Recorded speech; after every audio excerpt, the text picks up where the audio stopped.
willkommen zur nächsten Folge unserer kleinen Serie Kölsche Lätscher. Eure Lebenshilfe bis Eschermittwoch, was ich immer sage, oder unser rheinisch-karnevalischer Adventskalender bis Aschermittwoch. Ja, eure Resonanz ist weiterhin sehr, sehr schön. Ich möchte eins mal betonen, also ich erhebe hier nicht den Anspruch, eine streng musikwissenschaftliche Abhandlung zu halten. Ne?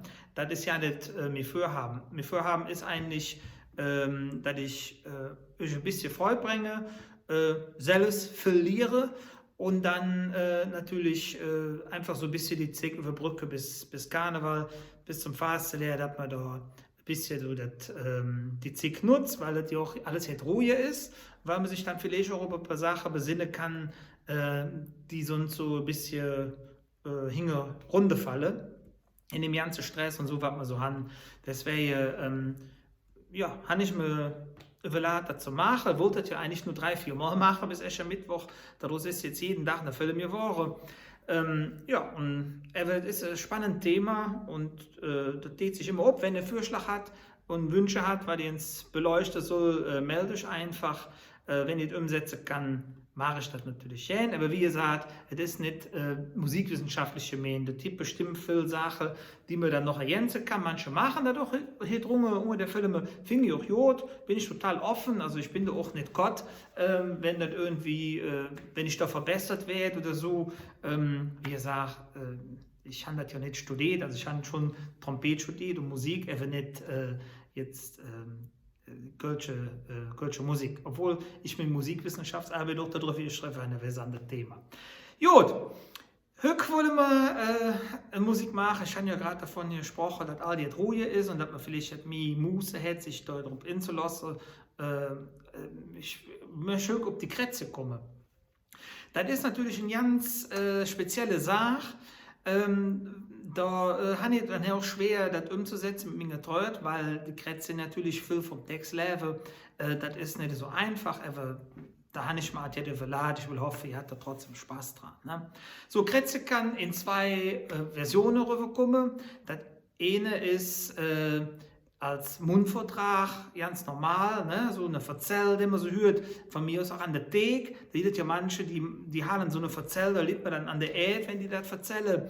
So eine Verzell ist halt dann auch schnell quasi, wo damals auf jeden Fall, wo der Fasteljahr organisiert wurde, ist, locht das quasi auf der Hand, dass man dann so jetzt genommen hat in die Sitzungen. Ne? Wenn das in die Jod kommt, ne? Tut ja so Charaktere, ne? Tut ja nicht darum nur, was man erzählt, sondern auch wie man das macht. Ne? Die hat halt einfach Leute, die das super gut können. Ne? Ja, und da wurde das Krätzchen sprechenderweise, davon kann ich jetzt sehr beliebt. Und das war so quasi in aller Munde, dass es viele Zeitungen gab. Ne? Zeitungen von Köln für Köln, ne? Dann dem Ostermannsing Zeitung, ne? So ein Schell, die hätte 2 gemacht, die wurden nach einem Jahr wieder in die Stamm, weil das nicht so lief. Ne? Aber da gibt es noch viele Zeitungen, das Kölsche Käseblättchen, glaube ich, ist in Zeitung. Da haben die immer wieder der Verzell, so eine Kölsche Verzell, so eine Kölsche Schwart quasi aufgedruckt. Im Prinzip ist ja Krätzchen eine Verzelle, wo irgendetwas passiert ist. Ne? Und das halt in humoristischer Form. Ne?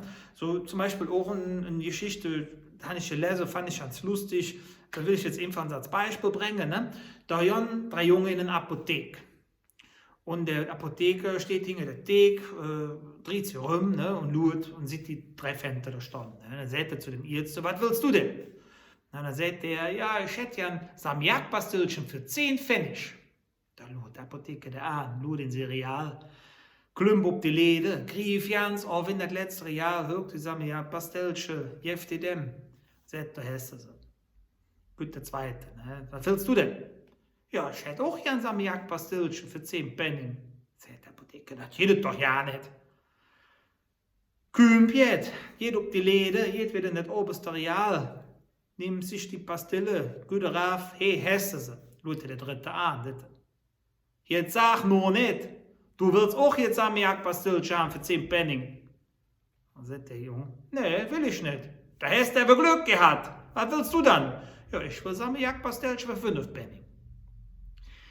Da seht ihr so eine typisch deutsche Klav, der damals so gedruckt worden ist und natürlich dann auch sehr schnell in so eine Form reingekommen ist, wo dann halt das Lied auch eine Rolle spielen tät, ne?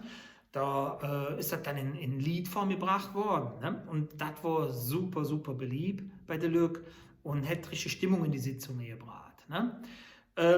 Das ist dann im Zweiten Weltkrieg oder nach dem Zweiten Weltkrieg ein bisschen verloren gegangen. Und dann eben in den 80er Jahren von der Föß mit der drei von der Eierquelle wieder quasi hätte den Renaissance erlebt. Ne, das haben die wieder dann so gemacht, ne, dass sich die Leute dafür wieder interessiert haben. Ne? Obwohl es ja eigentlich so ja keine urkölsche Sache ist, haben die das wirklich angenommen als ihrs. Ne? Das steht ja in Bayern, jedes ja auch Krätzchen, nur das heißt anders, das heißt auch Stanzel. Ne? Habe ich selbst hingeschrieben oder Mord geschrieben. Ne? Ich habe nicht Jodeldiplom gemacht, ne? Im Sibirburg. Habe ich auch von der Löwenburger Raffe jodelt. Ne? Will ich jetzt hier nicht tun. Und da mussten wir dann auf dem Weg dahin, in dem Rahmen von dem Seminar, mussten wir Stanzel geschrieben. Ne? Das ist im Prinzip dasselbe, nur auf Bayerisch. Ne? Und die Fösern halt die Renaissance wieder gebracht, dann für das Krätzchen in den 80er Jahren mit der drei von der Eierquelle. Und seitdem ist das wieder sehr beliebt und hat ja auch Künstler, jetzt auch neuere Art, quasi inspiriert. Ne? Da ist zum Beispiel der Martin Schops, der mäht das, ne? Der hält sich ein Red und dann ist am Schluss immer ein Krätzchen, wo der die Lück mit ihm beträgt. Ne? So Krätzchen könnt ja immer, da sieht man, wie der das mäht, das ist wirklich sehr gut. Das wird immer sehr langsam für die Haare, ne? Und dann auch wirklich fast so in so einem Telegrammstil. Und das Wichtigste in so einem Krätzchen sind die Pausen. Weil da löst dann hier im Publikum auf dem Kopf viel auf. Ne? Vor allen Dingen, wenn es dann, es geht ja so Krätzchen, die sind humoristisch, es geht auch nachdenkliche und auch sehr delikate Krätzchen, ne? Die auch ein bisschen schlüpfrig sind. Ne? Und dann wird mit der Pause gespielt, das heißt, der Sänger gibt das, ne? Erzählt das, und dann macht er die Pause und dann geht der Text ja auch bei der Löwige. Ne? Und dann ist ja immer die Frage, ne, wer hat denn jetzt die Gedanken? Ne? Also ihr doch, nicht ich. Ne? So. Und da wird halt viel mitgespielt. Ne? Und der Schops, der merkt das auch sehr gut. Und da passiert das ja auch, dass die Leute dann im Prinzip allein die Strophe wie gesingen, obwohl die das vielleicht ja nicht kennen, das Stück, weil das halt so auf der Hand liegt, weil das so gut da gebracht ist. Ne? Ja, und dann jedes noch der J.B. Werner natürlich mit seiner Flitsch, der das super gemacht hat oder auch super mäht, ne, der das Krätzchen wieder quasi hält. Ne? Und natürlich so eine Legende, ne, wie das Kolonia-Duett. Das war ja auch, ne, so ein Vortrag, ne, die haben erzählt und dann auch natürlich das Krätzchen immer wieder gespielt, ne, Lieder gespielt, die auch ja als Klassiker geworden sind, ne, die Fleisch oder wie sie alle sind, ne? Herrentuner Brummenau, ne? Und so die ganze Lädchen. Und ja, und das ist halt eine Form, die mittlerweile wieder sehr beliebt ist und immer wieder auch natürlich jetzt eine neue Form finden muss. Ne? Da ist ja die Diskussion, was machen wir? Ne? Der Fassele hat sich schon geändert, das ist auch mit der Grund vielleicht, warum das ein Zeit lang verdrängt worden ist. Ne? Und das ist ja auch gut, dass sich das entwickelt. Ne? Das war ja in den 70er Jahren mit der Föß genau dasselbe. Ne? Die haben im Prinzip in den 70er Jahren die Karnevalsmusik ja revolutioniert. Ne? Dafür hätte Jupp Schmitz mit dem Frack oder mit dem schwarzen Anzug am Flügel gesessen auf der Proklamation, ne? Wenn er kein Lederboot gehabt hätte. Ne?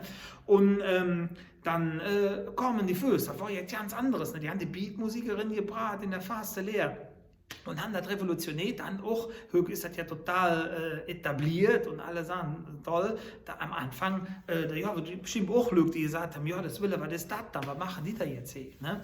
Und ja, die haben halt die Musik zu jetzt dahin revolutioniert und haben eben dann auch wieder dafür gesorgt. Und da sieht man, was die für eine Liebe für die Fasterle haben. Die haben auch dann in der 80er Jahre mit der drei von der Eierquelle, dem Fasterle, im Prinzip die Krätzchen wieder gehabt. Also dann auch wieder jetzt ganz alles wieder in der Fasterle gespielt. Das muss man ja auch uns dann so sehen. Und wie gesagt, die haben ja auch dann weiter viel Glück inspiriert.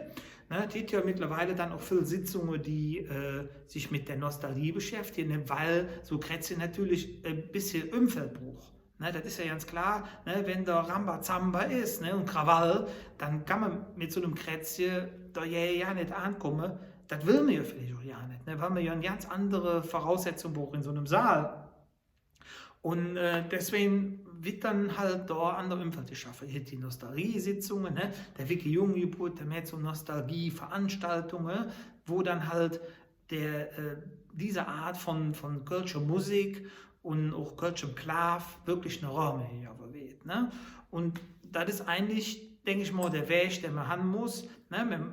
Das hat sich wieder entwickelt, ne? Mit den neueren Bands. Aber dass man auch das alle nicht vergisst und jedem halt seinen Raum gibt. Ne? Und da denke ich mal, da sind wir so sind mittlerweile auf einem Jodefahrt. Das war ein Zeit lang nicht ganz so einfach. Das habe ich bei so Sitzungen selbst gemerkt, ne? Wenn man dann noch das Programm schaut und denkt, oh, das kann knapp werden, ne? Noch der bringt's jetzt so Nummer, ne? Das, gut. Aber wie es so ist, man fing in Köln so eine Weg, wie man damit dann klarkommt und wie man das auch erhält, das ist wichtig, denke ich. Ne?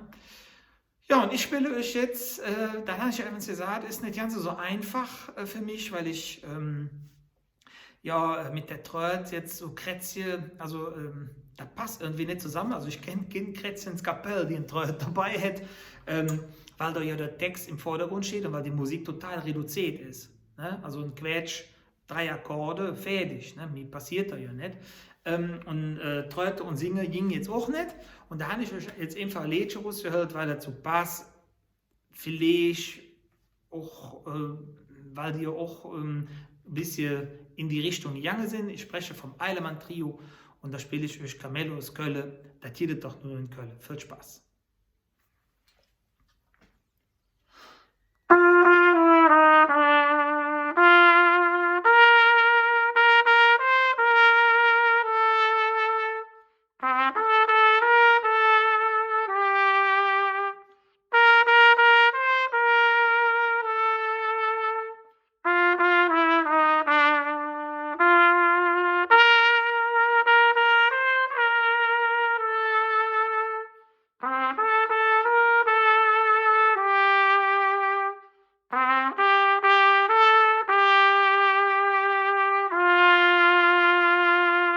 So, dann wünsche ich einen guten Zick, bleibt vor allen Dingen gesund.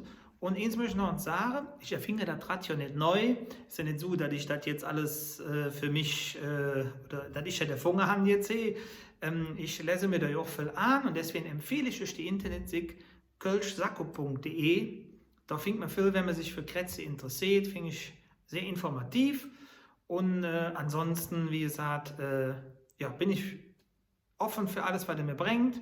Und schaue, dass ich das dann umsetze und einfach, dass wir zusammen einen schönen Zeit haben bis Mittwoch. Bis dann, macht's gut.